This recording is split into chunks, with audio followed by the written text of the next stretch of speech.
Hello மக்களே! இன்னைக்கு எபிசோட்ல பார்த்தீங்கன்னா, நம்ம ஆதிரியும், பார்வும் வந்து ஒரு பேசிக்கின்னு இருக்காங்க. என்ன விஷயம்னு பார்த்தீங்கன்னா, நீங்க வந்து அரோரா கிட்ட கூப்ட்டு பேசுங்க. ஏன்னா, வெளிய இருந்து பார்க்கும்போது ஒரு பையனுக்கோசரம் 2 பேரும் நீங்க சண்டை போடுற மாரி இருக்கு. கமருதீன் என்ன பண்ணணும், ஒண்ணு உங்ககிட்ட பேசணும். அப்படி இல்லைனா அரோரா கிட்ட பேசணும். 2 பேர்கிட்ட பேசிக்கிட்டு நடுநிலையா இருக்காரு. அவருக்கு பார்வும் வேணும், அரோராவும் வேணும்னா எப்படி? எதனா ஒரு பக்கம் நிக்க சொல்லுங்க. ஒண்ணு நீங்க போய் அரோரா கிட்ட பேசுங்க. ஏன்னா, வெளிய வந்து இது வேற மாரி வந்து பேச ஆரம்பிப்பாங்க. அது உங்களுக்கு தான் அசிங்கம். உங்க கேம பாதிக்கும். அதனால சொல்லிட்டு அரோரா சாரி ஆதிரி சொல்றாங்க.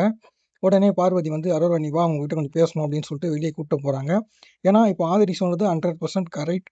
ஏன்னா, நாளைக்கு இவங்க வந்து வெளிய போம்போது, நீங்க வந்து எதனா ஒரு ப்ராப்ளத்துல, "என்ன ஒரு பையனுக்கோசரம் 2 பேருக்கு வந்து நீங்க சண்டை போட்டுக்கிறீங்க" அப்படின்னு சொல்லிட்டு சொல்றாங்க.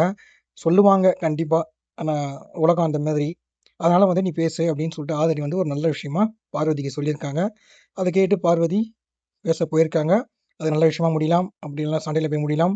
இதுல 2 பேருமே கமுறிதனை விட்டு கொஞ்சம் இந்த பிக் பாஸ் வீட்ட விட்டு பிக் பாஸ் வீட்ட விட்டு வெளிய வர முன்னாடி 2 பேரும் தனித்தனியா விளையாடுனாங்கன்னா, அவங்களுக்கு நல்லது என் கருத்து.